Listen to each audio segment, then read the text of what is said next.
पूज्य भगवान महावीर तथागत भगवान बुद्ध विज्ञ होते हुए भी लोक भाषाओं में गीता के ही संदेशवाहक हैं।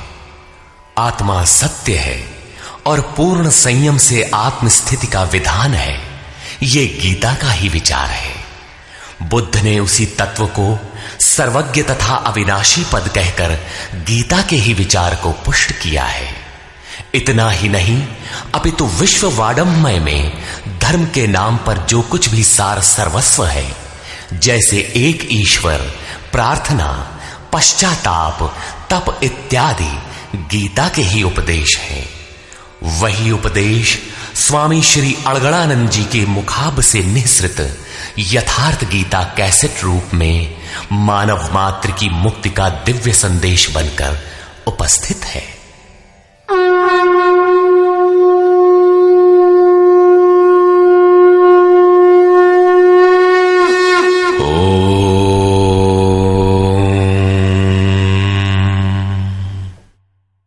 श्री परमात्मने नमः। यथार्थ गीता, श्रीमद् भगवत गीता, अथ पंचमो अध्यायः।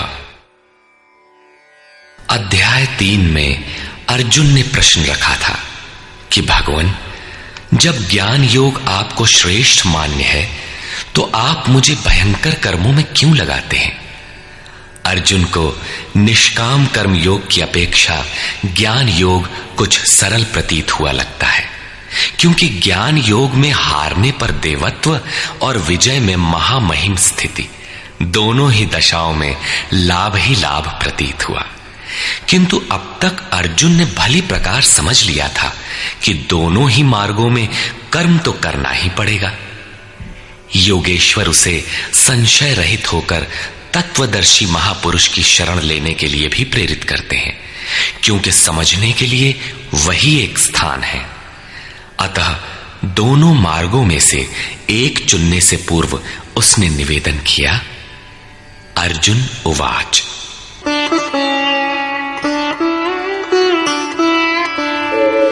संन्यासं कर्मणां कृष्ण पुनर्योगं च शंससि यच्छ्रेय एतयोरेकं तन्मे ब्रूहि सुनिश्चितम्। हे श्री कृष्ण, आप कभी संन्यास माध्यम से किए जाने वाले कर्म की और कभी निष्काम दृष्टि से किए जाने वाले कर्म की प्रशंसा करते हैं। इन दोनों में से एक जो भली प्रकार आपका निश्चय किया हुआ हो, जो परम कल्याणकारी हो, उसे मेरे लिए कहिए।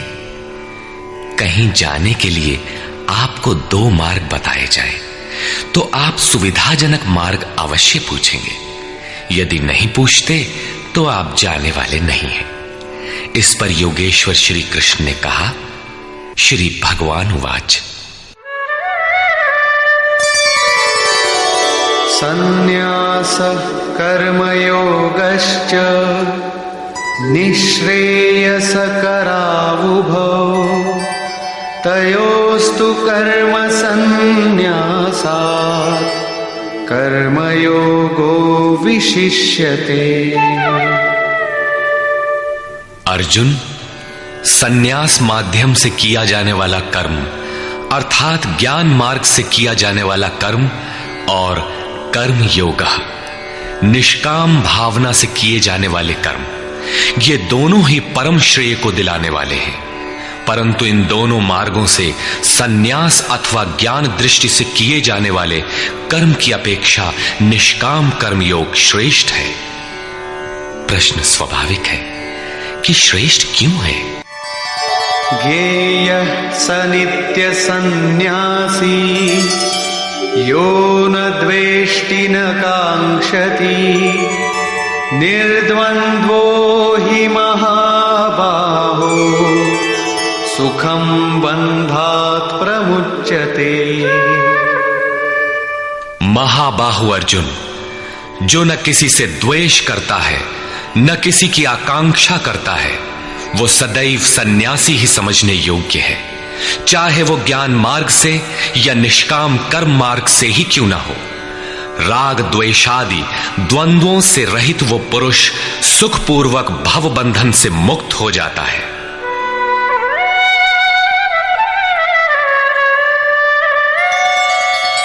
सांख्ययोगौ पृथग् बालाः प्रवदन्ति न पंडिताः एकमप्यास्थितः सम्यग् उभयोर्विन्दते फलम्। निष्काम कर्मयोग तथा ज्ञान योग, इन दोनों को वही अलग अलग बताते हैं जिनकी समझ इस पथ में अभी बहुत हल्की है, न कि पूर्ण ज्ञाता पंडित लोग। क्योंकि दोनों में से एक में भी अच्छी प्रकार स्थित हुआ पुरुष दोनों के फल रूप परमात्मा को प्राप्त होता है। दोनों का फल एक है, इसलिए दोनों एक ही समान हैं।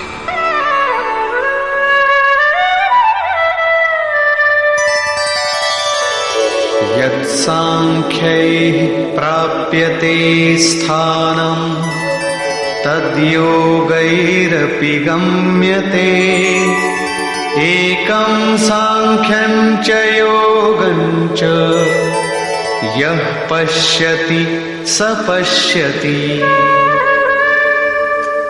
जहां सांख्य दृष्टि से कर्म करने वाला पहुंचता है, वहीं निष्काम माध्यम से कर्म करने वाला भी पहुंचता है।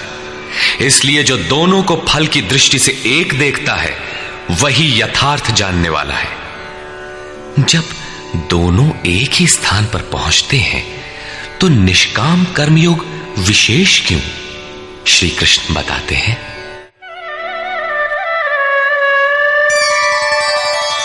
संन्यासस्तु महाबाहो दुःखमाप्तुमयो गतः योगयुक्तो मुनिर्ब्रह्म न चिरेणाधिगच्छति। अर्जुन, निष्काम कर्मयोग का आचरण किए बिना संन्यासः का प्राप्त होना दुखप्रद है। जब योग का आचरण प्रारंभ ही नहीं किया तो असंभव सा है। इसलिए भगवत स्वरूप का मनन करने वाला मुनि, जिसकी मन सहित इंद्रियां मौन है, निष्काम कर्मयोग का आचरण करके परब्रह्म परमात्मा को शीघ्र ही प्राप्त हो जाता है। स्पष्ट है कि ज्ञान योग में निष्काम कर्मयोग का ही आचरण करना पड़ेगा, क्योंकि क्रिया दोनों में एक ही है। वही यज्ञ की क्रिया है, जिसका शुद्ध अर्थ है आराधना। दोनों मार्गों में अंतर केवल कर्ता के दृष्टिकोण का है। एक अपनी शक्ति को समझकर हानि लाभ देखते हुए इसी कर्म में प्रवृत्त होता है, और दूसरा निष्काम कर्मयोगी इष्ट पर निर्भर होकर इसी क्रिया में प्रवृत्त होता है। उदाहरणार्थ, एक प्राइवेट पढ़ता है, दूसरा नॉमिनेट। दोनों का पाठ्यक्रम एक ही है, परीक्षा एक है, परीक्षक निरीक्षक दोनों में एक ही है। ठीक इसी प्रकार दोनों के सद्गुरु तत्वदर्शी हैं और एक ही है, केवल दोनों के पढ़ने का दृष्टिकोण भिन्न है। पीछे जैसे श्री कृष्ण ने कहा कि काम और क्रोध दुर्जय शत्रु हैं, अर्जुन इन्हें तू मार। अर्जुन को लगा कि ये तो बड़ा कठिन है, किंतु श्री कृष्ण ने कहा, नहीं, शरीर से परे इंद्रियां हैं, इंद्रियों से परे मन है, मन से परे बुद्धि है, बुद्धि से परे तुम्हारा स्वरूप है, तुम वहां से प्रेरित हो। इस प्रकार अपनी शक्ति को सामने रखकर स्वावलंबी होकर कर्म में प्रवृत्त होना ज्ञान योग है। समर्पण के साथ इष्ट पर निर्भर होकर उसी कर्म में प्रवृत्त होना निष्काम कर्म योग है। दोनों की क्रिया एक है और परिणाम भी एक ही है। इसी पर बल देकर योगेश्वर श्री कृष्ण यहां कहते हैं कि योग का आचरण किए बिना संन्यास अर्थात शुभाशुभ कर्मों के अंत की स्थिति का प्राप्त होना असंभव है। श्री कृष्ण के अनुसार ऐसा कोई योग नहीं है कि हाथ पर हाथ रखकर बैठे बैठे कहो कि मैं परमात्मा हूं, शुद्ध हूं, बुद्ध हूं, मेरे लिए न तो कर्म है न बंधन, मैं भला बुरा कुछ करता दिखाई पड़ता भी हूं तो इंद्रियां अपने अर्थों में बरत रही हैं। ऐसा पाखंड श्री कृष्ण के शब्दों में कदापि नहीं है। साक्षात योगेश्वर भी अपने अनन्य सखा अर्जुन को बिना कर्म की ये स्थिति नहीं दे सके। यदि ऐसा वे कर सकते तो गीता की आवश्यकता ही क्या थी। कर्म तो करना ही पड़ेगा। कर्म करके ही संन्यास की स्थिति को पाया जा सकता है और योग युक्त पुरुष शीघ्र ही परमात्मा को प्राप्त हो जाता है। योग युक्त पुरुष के लक्षण क्या है, इस पर कहते हैं,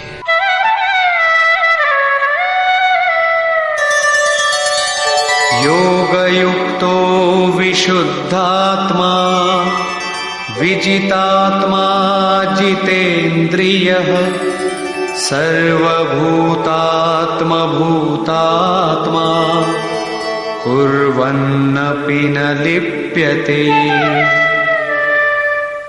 विशेष रूप से जीता हुआ है शरीर जिसका, जीती हुई है इंद्रियां जिसकी, और विशेष रूप से शुद्ध है अंतःकरण जिसका, ऐसा पुरुष संपूर्ण भूत प्राणियों की आत्मा के मूल उद्गम परमात्मा से एक ही भाव हुआ योग से युक्त है। वो कर्म करता हुआ भी उससे लिप्त नहीं होता। तो करता क्यों है? पीछे वालों में परम कल्याणकारी बीज का संग्रह करने के लिए लिप्त क्यों नहीं होता? क्योंकि संपूर्ण प्राणियों का जो मूल उद्गम है, जिसका नाम परम तत्व परमात्मा है, उस तत्व में वो स्थित हो गया। आगे कोई वस्तु नहीं जिसकी शोध करे। पीछे वाली वस्तुएं छोटी पड़ गई तो भला आसक्ति किसमें करे? इसलिए वो कर्मों से आवृत्त नहीं होता। ये योग युक्त की पराकाष्ठा का चित्रण है। पुनः योग युक्त पुरुष की रहनी स्पष्ट करते हैं कि वो करते हुए भी उससे लिप्त क्यों नहीं होता। नैव किंचित करोमीति युक्तो मन्येत तत्त्ववित् पश्यन् शृण्वन् स्पृशन् जिघ्रन् अश्नन् गच्छन् स्वपन् श्वसन् प्रलपन् विसृजन् गृह्णन् उन्मिषन् निमिषन्नपि इन्द्रियाणीन्द्रियार्थेषु वर्तन्त इति धारयन्। परम तत्व परमात्मा को साक्षात्कार सहित जानने वाले योग युक्त पुरुष की ये मन स्थिति अर्थात अनुभूति है कि मैं किंचित मात्र भी कुछ नहीं करता हूं। ये उसकी कल्पना नहीं, बल्कि ये स्थिति उसने कर्म करके पाई है। अब प्राप्ति के पश्चात वो सब कुछ सुनता हुआ, स्पर्श करता, सूंघता, भोजन करता, गमन करता, सोता, श्वास लेता, त्याग करता, ग्रहण करता, आंखों को खोलता और मीचता हुआ भी इंद्रियां अपने अर्थों में बरतती हैं। ऐसी धारणा वाला होता है परमात्मा से बढ़कर कुछ है ही नहीं, और जब उसमें वो स्थित ही है तो उससे बढ़कर किस सुख की कामना से वो किसी का स्पर्श इत्यादि करेगा। यदि कोई श्रेष्ठ वस्तु आगे होती तो आसक्ति अवश्य रहती, किंतु प्राप्ति के बाद अब और आगे जाएगा कहां और पीछे त्यागेगा क्या? इसलिए योग युक्त पुरुष लिप्त नहीं होता। इसी को एक उदाहरण के माध्यम से प्रस्तुत करते हैं। ब्रह्मण्याधाय कर्माणि संगं त्यक्त्वा करोति यः लिप्यते न स पापेन पद्मपत्रमिवाम्भसा। कमल कीचड़ में होता है, उसका पत्ता पानी के ऊपर तैरता है, लहरें रात दिन उसके ऊपर से गुजरती हैं, किंतु आप पत्ते को देखें सूखा मिलेगा। जल की एक बूंद भी उस पर टिक नहीं पाती। कीचड़ और जल में रहते हुए भी वो उससे लिप्त नहीं होता। ठीक इसी प्रकार जो पुरुष सब कर्मों को परमात्मा में विलय करके साक्षात्कार के साथ ही कर्मों का विलय होता है, इससे पूर्व नहीं। आसक्ति को त्याग करके अब आगे कोई वस्तु नहीं, अतः आसक्ति नहीं रहती, इसलिए आसक्ति को त्याग कर कर्म करता है। वो भी इसी प्रकार लिप्त नहीं होता। फिर वो करता क्यों है? आप लोगों के लिए, समाज के कल्याण साधन के लिए, पीछे वालों के मार्गदर्शन के लिए। इसी पर बल देते हैं। कायेन मनसा बुद्ध्या केवलैरिन्द्रियैरपि योगिनः कर्म कुर्वन्ति संगम त्यक्त्वात्मशुद्धये। योगी जन केवल इंद्रिय, मन, बुद्धि और शरीर द्वारा भी आसक्ति त्याग कर आत्मशुद्धि के लिए कर्म करते हैं। जब कर्म ब्रह्म में विलय हो चुके तो क्या अब भी आत्मा अशुद्ध ही है? नहीं, वे सर्वभूतात्म भूतात्मा हो चुके हैं। संपूर्ण प्राणियों में वे अपनी ही आत्मा का प्रसार पाते हैं। उन समस्त आत्माओं की शुद्धि के लिए, आप सबका मार्गदर्शन करने के लिए वे कर्म में बरतते हैं। शरीर, मन, बुद्धि तथा केवल इंद्रियों से वो कर्म करता है। स्वरूप से वो कुछ भी नहीं करता, स्थिर है। बाहर से वो सक्रिय दिखाई देता है, किंतु भीतर उसमें असीम शांति है।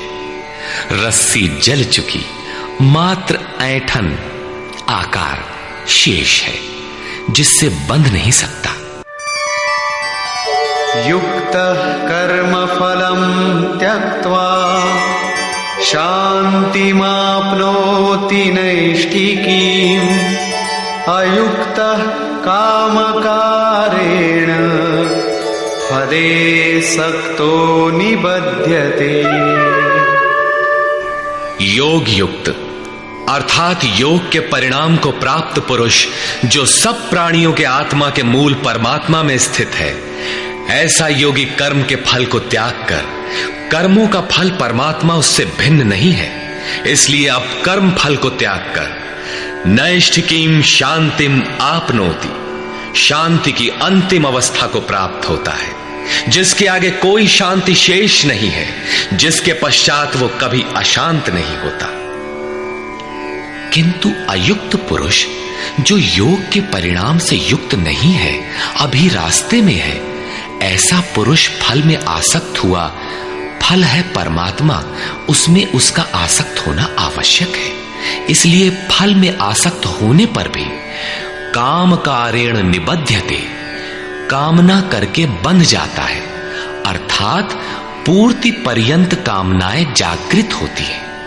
अतः साधक को पूर्ति पर्यंत सावधान रहना चाहिए। महाराज जी कहा करें, हो तनिको हम अलग, भगवान अलग है, तो माया कामयाब हो सकती है। कल ही प्राप्ति होनी हो, किंतु आज तो वो अज्ञानी ही है। अतः पूर्ति पर्यंत साधक को असावधान नहीं होना चाहिए। इसी पर आगे देखें। सर्वकर्माणि मनसा सन्न्यस्यास्ते सुखं वशी नवद्वारे पुरे देहि नैव कुर्वन्न कारयन्। जो संपूर्ण रूप से स्ववश है, जो शरीर, मन, बुद्धि और प्रकृति से परे स्वयं में स्थित है, ऐसा वशी पुरुष निसंदेह न कुछ करता है न कराता है। पीछे वालों से कराना भी उसकी आंतरिक शांति का स्पर्श नहीं कर पाता। ऐसा स्वरूपस्थ पुरुष शब्दादि विषयों को उपलब्ध कराने वाले 9 द्वारों, 2 कान, 2 नेत्र, 2 नासिका छिद्र, 1 मुख, उपस्थ एवं पायु वाले शरीर रूपी घर में सब कर्मों को मन से त्याग कर स्वरूपानंद में ही स्थित रहता है। यथार्थतः वो न कुछ करता है और न कराता है। इसी को पुनः श्री कृष्ण दूसरे शब्दों में कहते हैं कि वो प्रभु न करता है न कराता है। सद्गुरु, भगवान, प्रभु, स्वरूपस्थ, महापुरुष, युक्त इत्यादि एक दूसरे के पर्याय हैं। अलग से कोई भगवान कुछ करने नहीं आता। वो जब करता है तो इन्हीं स्वरूपस्थ इष्ट के माध्यम से कराता है। महापुरुष के लिए शरीर मकान मात्र है। अतः परमात्मा का करना और महापुरुष का करना एक ही बात है, क्योंकि वो उनके द्वारा है। वस्तुतः वो पुरुष करते हुए भी कुछ नहीं करता। इसी पर अगला श्लोक देखें। न कर्तृत्वं न कर्माणि लोकस्य सृजति प्रभुः न कर्मफल संयोगं स्वभावस्तु प्रवर्तते।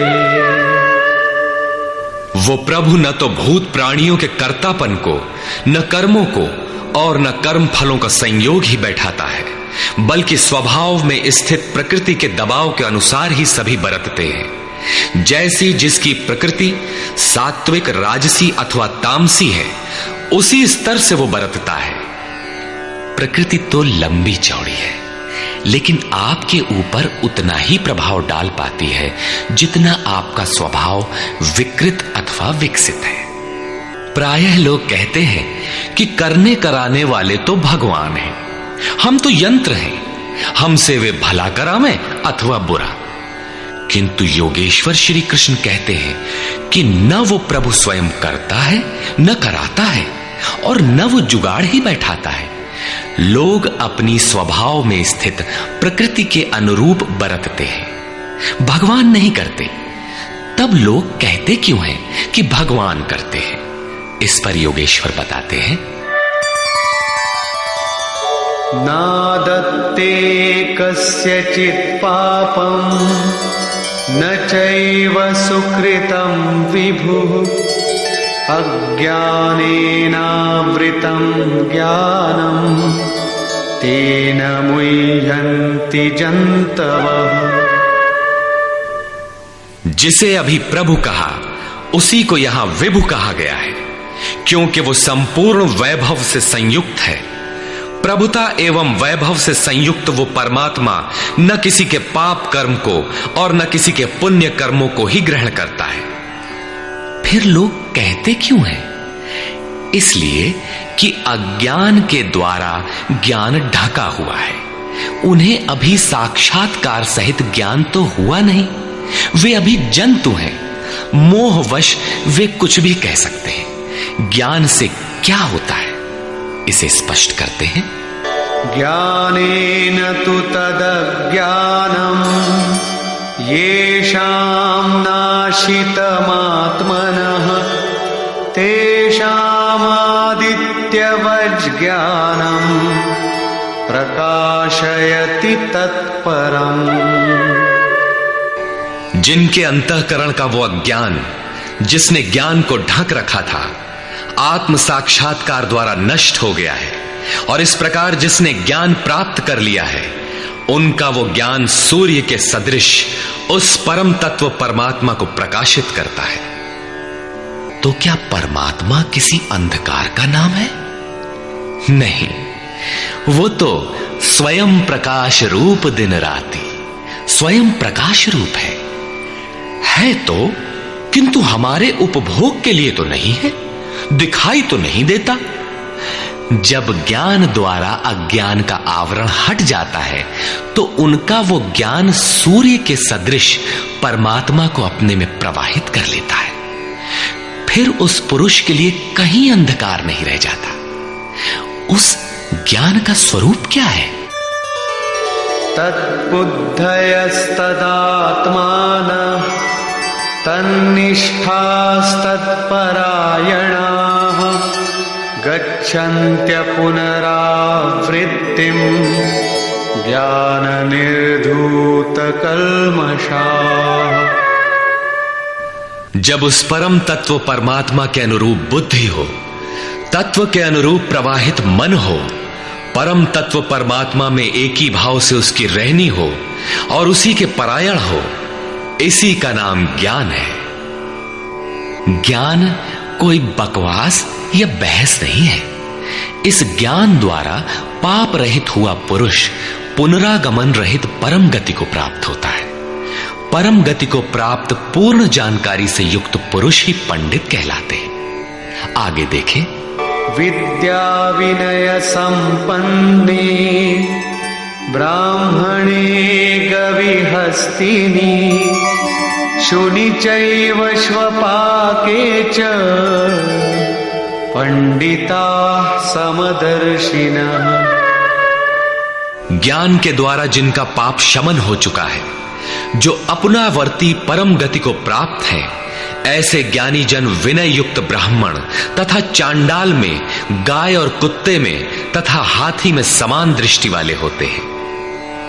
उनकी दृष्टि में विद्या विनय युक्त ब्राह्मण न तो कोई विशेषता रखता है और न चांडाल कोई हीनता रखता है। न गाय धर्म है और न कुत्ता अधर्म, और न हाथी विशालता ही रखता है। ऐसे पंडित ज्ञाता जन समदर्शी और समवर्ती होते हैं। उनकी दृष्टि चमड़ी पर नहीं रहती बल्कि आत्मा पर पड़ती है। अंतर केवल इतना है, विद्या विनय संपन्न स्वरूप के समीप है और शेष कुछ पीछे है। कोई एक मंजिल आगे है तो कोई पिछले पड़ाव पर। शरीर तो वस्त्र है। उनकी दृष्टि वस्त्र को महत्व नहीं देती, अपितु उनके हृदय में स्थित आत्मा पर पड़ती है। इसलिए वे कोई भेद नहीं रखते। श्री कृष्ण ने पर्याप्त गो सेवा की थी। उन्हें गाय के प्रति गौरवपूर्ण शब्द कहना चाहिए था, किंतु उन्होंने ऐसा कुछ भी नहीं कहा। श्री कृष्ण ने गाय को धर्म में कोई स्थान नहीं दिया। उन्होंने केवल इतना माना कि अन्य जीव आत्माओं की तरह उसमें भी आत्मा है। गाय का आर्थिक महत्व जो भी हो, उसका धार्मिक वैशिष्ट्य परिवर्ती लोगों की देन है। श्री कृष्ण ने पीछे बताया कि अविवेकियों की बुद्धि अनंत शाखाओं वाली होती है, इसलिए वे अनंत क्रियाओं का विस्तार कर लेते हैं। जबकि निष्काम कर्म योग में अर्जुन निर्धारित क्रिया एक ही है, यज्ञ की प्रक्रिया आराधना। अपुनरावृत्ति वाला ऐसा महापुरुष उस विद्या विनय संपन्न ब्राह्मण, चांडाल, कुत्ते, हाथी और गाय सब पर समान दृष्टि वाला होता है, क्योंकि उसकी दृष्टि हृदय स्थित आत्म स्वरूप पर पड़ती है। ऐसे महापुरुष को परम गति में क्या मिला है और कैसे, इस पर प्रकाश डालते हुए योगेश्वर श्री कृष्ण बताते हैं। इहैव तैर्जितः सर्गो येषां साम्ये स्थितं मनः निर्दोषं हि समं ब्रह्म तस्माद् ब्रह्मणि ते स्थिताः। उन पुरुषों द्वारा जीवित अवस्था में ही संपूर्ण संसार जीत लिया गया, जिनका मन समत्व में स्थित है। मन के समत्व का संसार जीतने से क्या संबंध? संसार मिट ही गया तो वो पुरुष रहा कहां? श्री कृष्ण कहते हैं, निर्दोषम हि समम ब्रह्म। वो ब्रह्म निर्दोष और सम है। इधर उनका मन भी निर्दोष और सम स्थिति वाला हो गया। तस्मात् ब्रह्मणि ते स्थिताः, इसलिए वो ब्रह्म में स्थित हो जाता है। इसी का नाम अपुनरावर्ती परम गति है। ये कब मिलता है? जब संसार रूपी शत्रु जीतने में आ जाए। संसार कब जीतने में आता है? जब मन का निरोध हो जाए, समत्व में प्रवेश पा जाए, क्योंकि मन का प्रसार ही जगत है। जब वो ब्रह्म में स्थित हो जाता है, तब ब्रह्मविद का लक्षण क्या है, उसकी रहनी स्पष्ट करते हैं। न प्रहिष्येत् प्रियं प्राप्य नो द्विजेत् प्राप्य च प्रियं स्थिरबुद्धिरसम्मूढो ब्रह्मविद् ब्रह्मणि स्थितः। उसका कोई प्रिय अप्रिय होता नहीं, इसलिए जिसे लोग प्रिय समझते हैं उसे पाकर वो हर्षित नहीं होता, और जिसे लोग अप्रिय समझते हैं, जैसा धर्मावलंबी चिन्ह लगाते हैं, उसे पाकर वो उद्वेगवान नहीं होता है। ऐसा स्थिर बुद्धि, असम्मूढ़, संशय रहित ब्रह्मविद, ब्रह्म से संयुक्त ब्रह्मवेत्ता, ब्रह्मणि स्थितः, परात्पर ब्रह्म में सदैव स्थित है। बाह्य स्पर्शेष्वसक्तात्मा विन्दत्यात्मनि यत् सुखम् स ब्रह्मयोगयुक्तात्मा सुखमक्षयमश्नुते। बाहर संसार के विषय भोगों में अनासक्त पुरुष अंतरात्मा में स्थित जो सुख है उस सुख को प्राप्त होता है। वो पुरुष ब्रह्म योग युक्त आत्मा, पर ब्रह्म परमात्मा के साथ मिलन से युक्त आत्मा वाला है। इसलिए वो अक्षय आनंद का अनुभव करता है, जिस आनंद का कभी क्षय नहीं होता। इस आनंद का उपभोग कौन कर सकता है? जो बाहर के विषय भोगों से अनासक्त है। तो क्या भोग बाधक हैं? भगवान श्री कृष्ण कहते हैं, ये हि संस्पर्शजा भोगा दुःखयोनय एव ते आद्यन्तवन्तः कौन्तेय न तेषु रमते बुधः।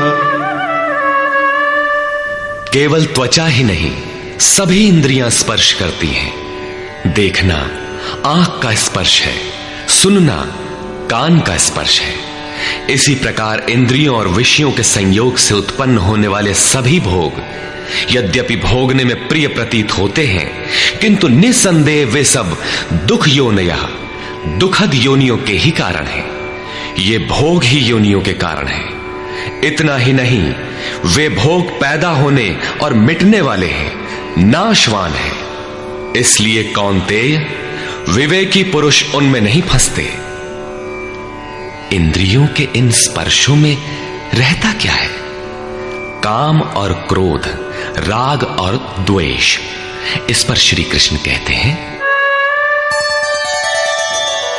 शक्नोति हैव यः सोढुम् प्राक्शरीरविमोक्षणात् कामक्रोधोद्भवम् वेगम् स युक्तः स सुखी नरः।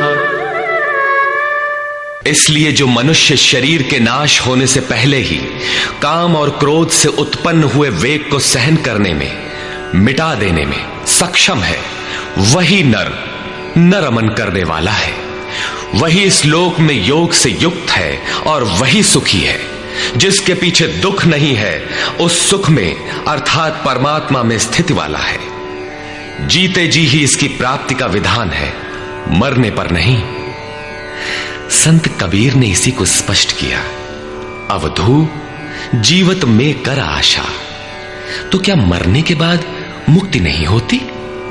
वे कहते हैं, मुए मुक्ति गुरु कहे स्वार्थी, झूठा दे विश्वासा। यही योगेश्वर श्री कृष्ण का कथन है कि शरीर रहते मरने से पहले ही जो काम क्रोध के वेग को मिटा देने में सक्षम हो गया, वही पुरुष इस लोक में योगी है, वही सुखी है। काम क्रोध बाह्य स्पर्श ही शत्रु है, इन्हें आप जीते। इसी पुरुष के लक्षण पुनः बता रहे हैं, योऽन्तः सुखोऽन्तरारामः तथान्तर्ज्योतिरेव यः स योगी ब्रह्मनिर्वाणम्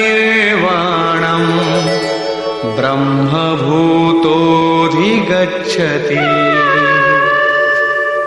जो व्यक्ति अंतरात्मा में ही सुख वाला, अंतरारामः, अंतरात्मा में ही आराम वाला, तथा जो अंतरात्मा में ही प्रकाश वाला, साक्षात्कार वाला है, वही योगी ब्रह्मभूत, ब्रह्म के साथ एक होकर ब्रह्म निर्वाणम, वाणी से परे ब्रह्म, शाश्वत ब्रह्म को प्राप्त होता है।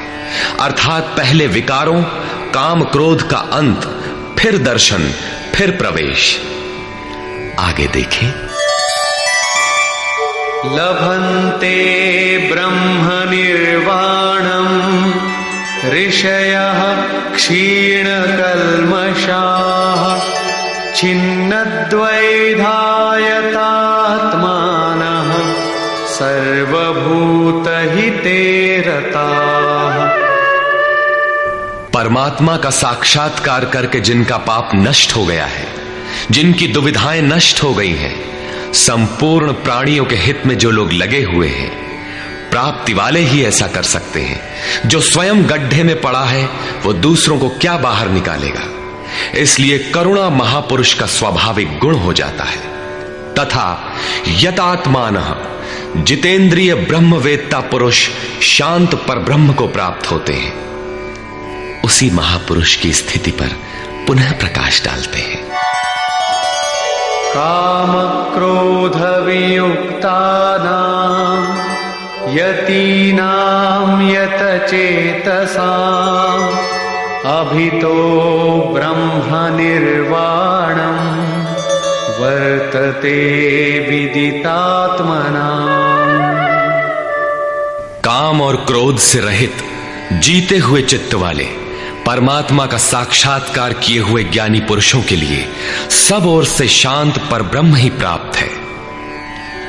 बार बार योगेश्वर श्री कृष्ण उस पुरुष की रहनी पर बल दे रहे हैं जिससे प्रेरणा मिले।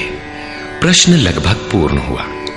अब वे पुनः बल देते हैं कि इस स्थिति को प्राप्त करने का आवश्यक अंग श्वास प्रश्वास का चिंतन है।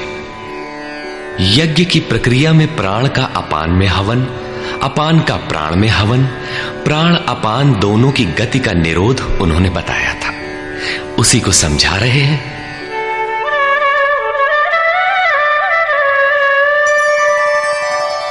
स्पर्शान् कृत्वा बहिर्बाह्यान् चक्षुश्चैवान्तरे भ्रुवोः प्राणापानौ समौ कृत्वा नासाभ्यन्तरचारिणौ यतेन्द्रियमनोबुद्धिः मुनिर्मोक्षपरायणः विगतेच्छाभयक्रोधो यः सदा मुक्त एव सः। अर्जुन, बाहर के विषयों दृश्यों का न चिंतन करते हुए उन्हें त्याग कर नेत्रों की दृष्टि को भ्रिकुटी के बीच में स्थिर करके, भ्रुवोह अंतरे का ऐसा अर्थ नहीं कि आंखों के बीच या भावों के बीच कहीं देखने की भावना से दृष्टि लगाएं।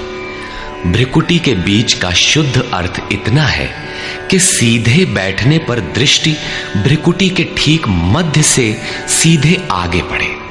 दाहिने बाएं इधर उधर चकपक न देखें।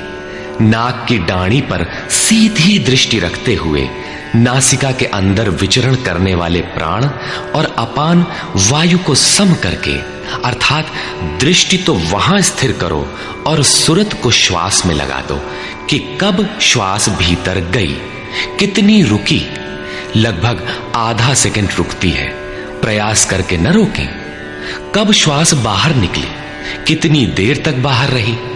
श्वास में उठने वाली नाम ध्वनि सुनाई पड़ती रहेगी।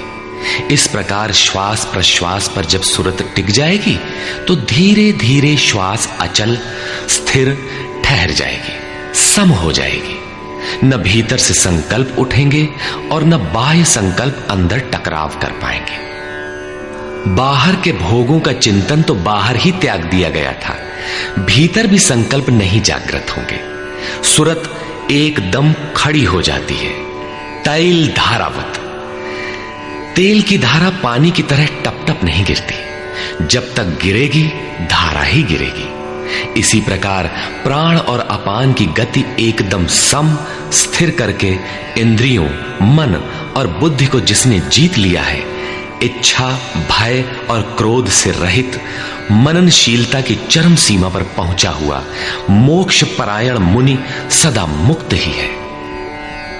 मुक्त होकर वो कहां जाता है, क्या पाता है, इस पर कहते हैं भोक्तारं यज्ञ तपसां सर्वलोकमहेश्वरं सुहृदं सर्वभूतानां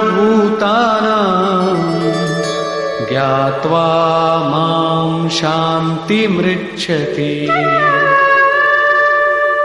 वो मुक्त पुरुष मुझे यज्ञ और तपों को भोगने वाला, संपूर्ण लोकों के ईश्वरों का भी ईश्वर, संपूर्ण प्राणियों का स्वार्थ रहित हितैषी, ऐसा साक्षात जानकर शांति को प्राप्त होता है।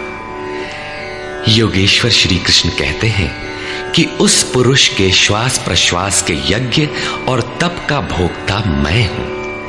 यज्ञ और तप अंत में जिसमें विलय होते हैं वो मैं हूं, वो मुझे प्राप्त होता है। यज्ञ के अंत में जिसका नाम शांति है वो मेरा ही स्वरूप है।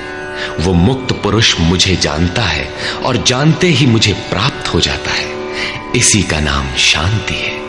जैसे मैं ईश्वरों का भी ईश्वर हूं, वैसे ही वो भी है।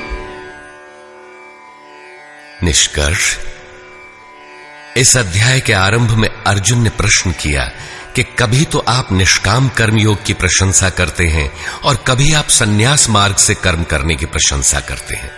अतः दोनों में एक को जो आपका सुनिश्चित किया हो, परम कल्याणकारी हो, उसे कहिए। श्री कृष्ण ने बताया, अर्जुन, परम कल्याण तो दोनों में है। दोनों में वही निर्धारित यज्ञ की क्रिया ही की जाती है। फिर भी निष्काम कर्मयोग विशेष है। बिना इसे किए संन्यास अर्थात शुभाशुभ कर्मों का अंत नहीं होता। संन्यास मार्ग नहीं, मंजिल का नाम है। योग युक्त ही सन्यासी है। योग युक्त के लक्षण बताए कि वही प्रभु है।